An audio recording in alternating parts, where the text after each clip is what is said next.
Hey guys, welcome back to MMA Library. Today in MMA and UFC news, Dana White fires back at Islam Makhachev during a recent interview. Islam recently said the UFC hasn't been properly promoting his fight against Alexander Volkanovski. Dana responded with, "Yeah, that's not true. I've talked to Islam. First of all, who interviewed him? Who translated for him? I mean, the guy speaks Russian. It's taken out of context. First of all, he lives in Dagestan. What does he know about what's going on for the promotion of the fight? He doesn't know anything. It's going to be one of the top 5 biggest fights of all time. The event sold out, right?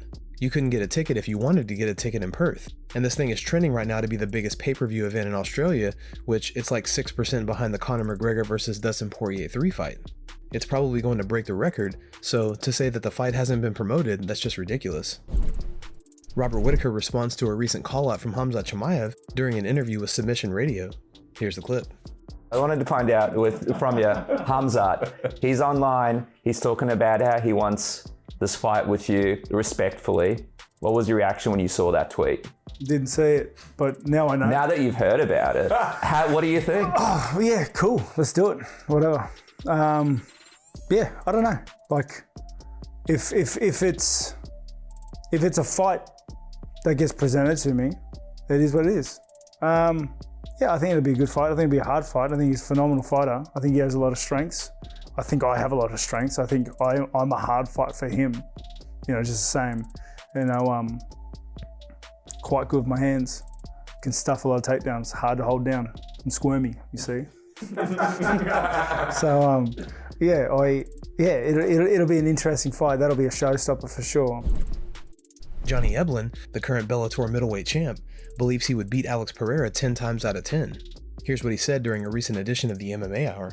So I tweeted this right after the fight, a poll on Twitter. I said, who wins, Johnny Eblen or Alex Pereira, who of course is the middleweight champion of the UFC. And the reason I tweeted it out wasn't to be cheeky. It's because I think it's a really interesting question. And I think, to be honest, you have the style and the skill set to beat him, right? You're wrestling, he's a striker, all that stuff. Now, last I checked, it was like 82% or something like that in favor of Alex. Now, I feel like that's just, you know, UFC fans. Yeah. What do you make of this? I mean, I think I beat him, you know, 10 times out of 10, I beat him. I'm too much for the guy. I am a style, like, matchup disaster for him. What do you guys think about Eblen's comments? Do you think he stands a shot against Alex Pereira? Let us know in the comment section below. Michael Chandler expects Conor McGregor to do plenty of trash talking in the lead up to their fight, which is set to go down later this year. Here's what Chandler had to say in a recent interview with ESPN.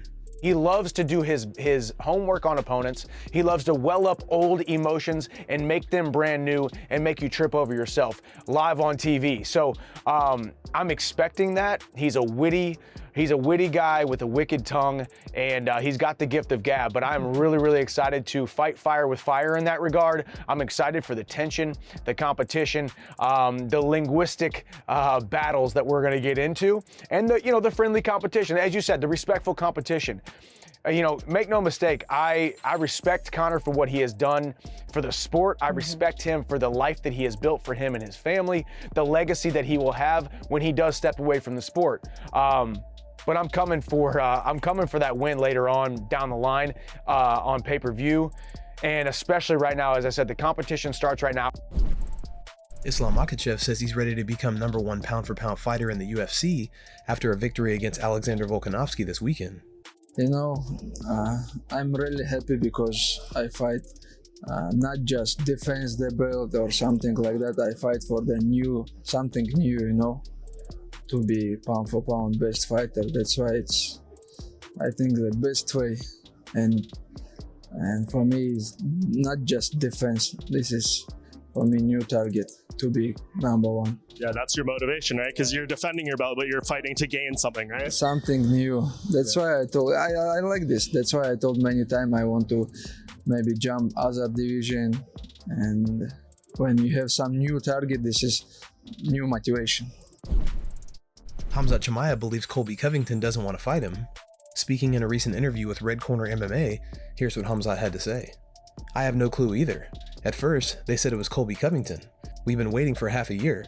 It looks like he doesn't want it. They all call me out, but as soon as the UFC tries to make the fight, they start running. I think it's going to be the winner of Usman versus Edwards. Whoever takes it will face me. I think I will fight Robert Whittaker. He's got no opponent. Paulo Costa ran after talking that much about me and Robert, so I will fight Whittaker. I want this fight, although I like him as a human being, he's a solid guy. During the most recent edition of the Believe You Me podcast, Anthony Smith reveals why he's upset with Michael Chandler. Here's the clip. Well, my number one opinion is I'm so pissed off at Michael Chandler. Why? For not telling us? He was sitting right here speaking as if he had no idea what he had coming up next. What a snake. What a little snake in the grass. I thought we had a connection. So did I. Me and him were texting after the show. We were gonna connect, and because we're working the desk this weekend in Bristol. If I was getting a Conor McGregor fight and coaching Ultimate Fighter, I'd be telling the desk work to.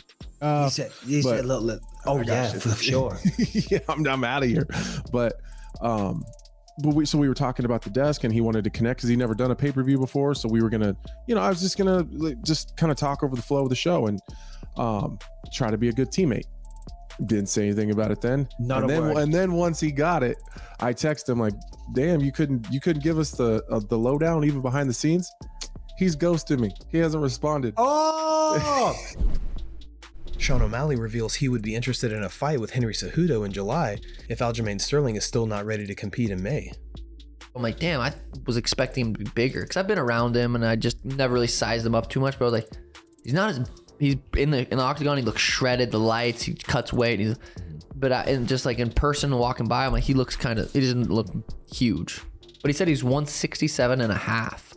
That's like what a normal size featherweight's probably walking around at 67, 70. So I don't know. They're supposed to fight in May. I do not think they're going to push it back any further. It's supposed to be in March. Supposed to be in April. Now it's supposed to be in May. UFC said this is it. Like it's going to be in May. I'm fighting Henry. It happens in May.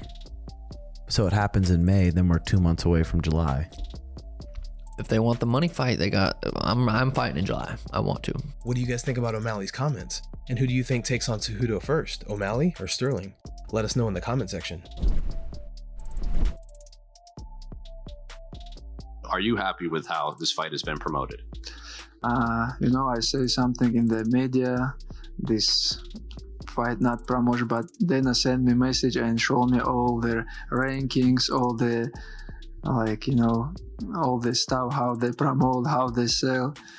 Now I understand, because I don't follow this game, how they promote, what they did, but they promote a lot. That's why we don't have tickets, and then I say pay-per-view, it's high, maybe it's gonna be maybe number 2, 3. Cyril Gane says he isn't worried about Jon Jones grappling as he gets ready to face Jones in March. I think he has the better wrestling game, of course, but I think I have some strengths that are better than him. It's going to be a game, a real game. We are going to try to impose our style. He's going to try to impose his style against mine. It's going to be a great fight. He has a good fight IQ, and so do I. So that's really interesting, and we are not really afraid about that. A lot of people talk about the wrestling game of Francis, but it was more about the power. We did make some mistakes against Francis. That's why after this fight, we did really great work at the gym, and now we are confident. Guys, thanks so much for checking out the video. If you like the content we do here on this channel, don't forget to like and subscribe to MMA Library for all the latest MMA and UFC news. We'll see you in the next video.